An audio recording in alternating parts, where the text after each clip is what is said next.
Picture this. You're taking a stroll through the meat section of pretty much any grocery store anywhere in the world. And you're going to see a lot of the same things, right? Beef, pork, chicken, maybe some lamb. But what you won't see is actually what's going to lead us down an incredible rabbit hole of thermodynamics, history, and ecology. So why don't we see lion, tiger, or wolf meat in your average supermarket? Now, it's super tempting to think that humans just refuse to eat predators on principle, but history totally contradicts that. Humans have occasionally eaten bears, crocodiles, snakes, sharks, you name it. So the absence of large land predators in our daily diets isn't just about taste or some cultural taboo. It is a profound underlying ecological riddle that has quite literally shaped human civilization.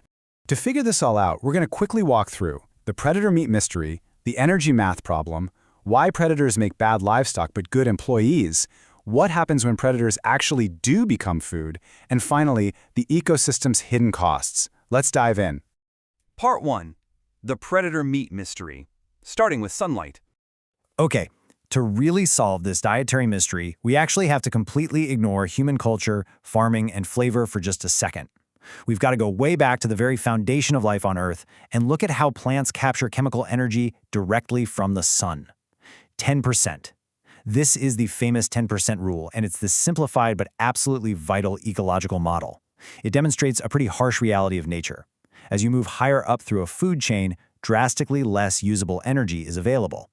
When an herbivore eats a plant, it doesn't just neatly convert all that solar energy into meat. No, it burns most of it just living, breathing, moving around, digesting, staying warm.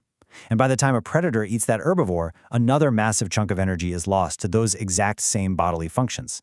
Because of this massive compounding loss, from the sun to the grass to the herbivore and finally to the predator, a huge field of grass can really only support a surprisingly small number of herbivores. In turn, those herbivores can support an even smaller population of lions. Basically, the higher you go up in the food chain, the more biological production is required underneath you just to sustain a single animal. Which brings us to part 2, the energy math problem, or as we can call it, the lion problem. This energy loss we just talked about, it builds into an absolute economic nightmare if you try to farm a predator instead of a herbivore. Just think about what it actually takes to bring an animal to a harvestable weight.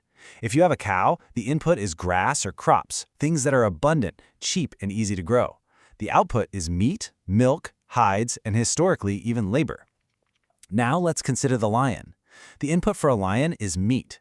If you feed a grass-eating animal to a lion for months, keeping that lion alive until it's ready to eat, you haven't actually gained anything. You have essentially turned one perfectly good dinner into a smaller, way angrier dinner. A lion turns meat into less meat, all while introducing a massive workplace safety problem for whoever has to feed the thing. And hey, speaking of that safety problem, predators have an unfortunate professional interest in vulnerable primates, namely, us.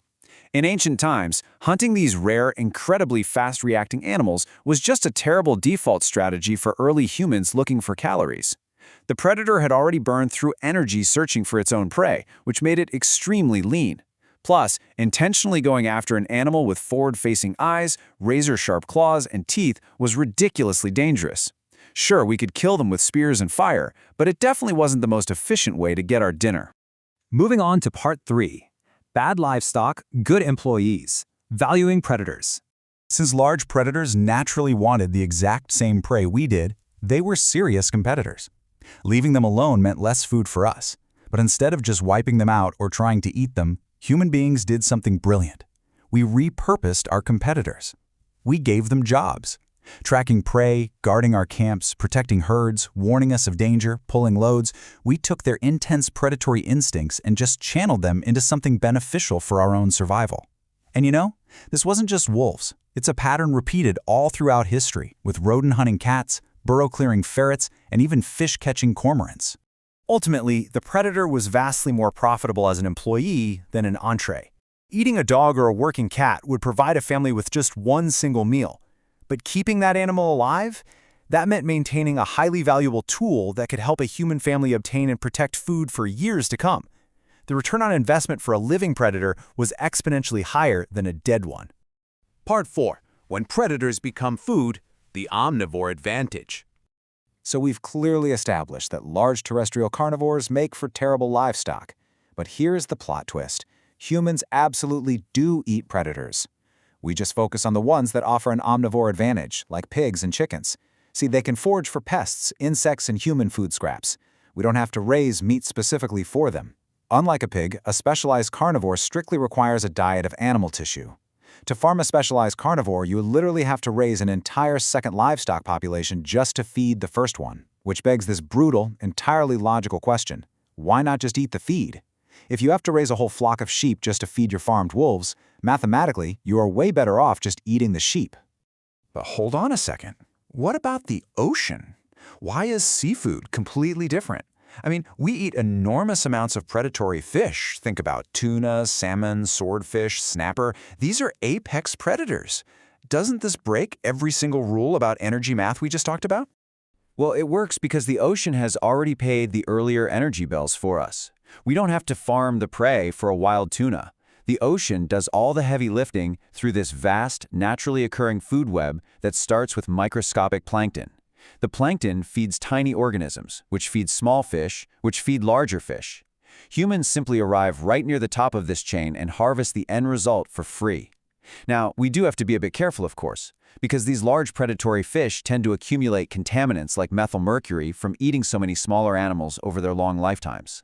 We also really need to recognize how our own perception changes at ability. To culture A, an alligator might just be ordinary meat. It's a local, ecologically available resource. But to culture B, encountering that same animal for the first time, it's a terrifying swamp monster with teeth.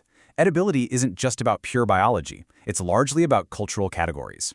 We literally use apex predators as symbols of strength and nobility on our flags, while we throw docile herbivores on our backyard grills. Taste and culture play massive roles in determining whether an animal is viewed as dinner or as something else entirely. Which brings us to our final section, Part 5, the ecosystem's hidden costs and passing the livestock test. Outside of a few very specific environments, like the Arctic, where human communities have historically had to rely on marine mammals for dense energy fat to survive the freezing cold, terrestrial carnivores just fail spectacularly as farmed food. Let's run them through a rapid-fire livestock test, side by side. Do they breed reliably? Herbivores, yes. Predators, no. Can they be fed cheaply? Herbivores, yes. Predators, absolutely no. Are they safe to control? Herbivores, yes. Predators, no. Do they grow quickly? Herbivores, yes. Predators, no. You can see exactly why large terrestrial carnivores are too rare, slow-growing, expensive, and dangerous to ever become a staple of everyday human agriculture. It's just a clean sweep of failure across the board. Plus, we have to remember that a predator isn't just a piece of meat waiting around. It is performing a vital job for the ecosystem. When wild predators are out in their environment, they control grazing populations, they influence where herbivores feed, and they naturally remove the weak or sick individuals from a herd. If you remove those predators just to eat them, that damage ripples through the entire food web. The ecosystem has invested an enormous amount of energy into creating each and every adult apex predator, and losing them carries a massive ecological cost. So what's the final verdict here? Well, it's clearly not just one single reason we avoid predator meat.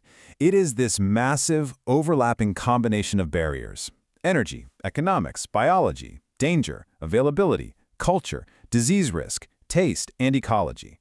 Literally any one of these things would make farming tigers difficult, but when you combine them all together, they make it practically impossible. The main takeaway: we don't avoid large terrestrial predators because they are inherently toxic or universally forbidden. We avoid them because, in almost every single environment on Earth, it is simply way easier to just eat their groceries. It is vastly more efficient for humanity to step entirely around the carnivore and just eat the herbivores that stand closer to the sun's energy. Which leaves us with a totally fascinating thought to ponder. If our entire global meat supply, something so culturally ingrained and seemingly based entirely on our own preferences, is actually dictated by the cold, hard thermodynamics of the food web, what other normal, everyday choices are secretly being controlled by the invisible laws of nature? Thank you so much for joining me for this explainer, and I really hope you never look at the grocery store the exact same way again.